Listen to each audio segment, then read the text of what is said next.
এই চালের মধ্যে দিয়ে দিচ্ছি 1 টেবিল চামচ পরিমাণ ঘি, 1 চামচ হলুদ গুঁড়ো, দিয়ে দিচ্ছি গরম মশলার গুঁড়ো, আদার রস। এইভাবে আদা ভালো করে মেখে নিচ্ছি। এই হাঁড়িতে একটু বেশি করে ঘি দিয়ে দিচ্ছি। করে এর মধ্যে দিয়ে দিচ্ছি 2টো তেজপাতা আর দিয়ে দিচ্ছি গোটা গরম মশলা। এর মধ্যে আছে এলাচ, লবঙ্গ, দারচিনি। এলাচ দুটোকে আমি ফাটিয়ে দিয়েছি। বেশ কিছুটা কাজু দিয়ে দিচ্ছি আর দিয়ে দিচ্ছি কিছুটা কিশমিশ। এবার কাজু কিশমিশটাকে একটু হালকা করে ভেজে নিচ্ছি। এবার আমি চালটাকে দিয়ে দিচ্ছি, ঘিয়ের সঙ্গে ভেজে নিচ্ছি।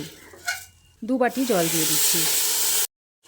এই বাটির মাপে 1 বাটি আমি চাল নিয়েছিলাম, তাই 2 বাটি জল দিলাম। জলটা দিয়ে ভালো করে নেড়েচেড়ে মিশিয়ে নিচ্ছি। নুন আর চিনিটা এই সময় দিয়ে দেব। যে যেমন মিষ্টি খান সেই অনুযায়ী দিয়ে ভালো করে মিশিয়ে নিচ্ছি। এবার একটা ঢাকনা লাগিয়ে কিছুক্ষণ রান্না করে নেব। পোলাওটা একেবারে রেডি হয়ে গেছে, একদম ঝরঝরে হয়েছে দেখুন।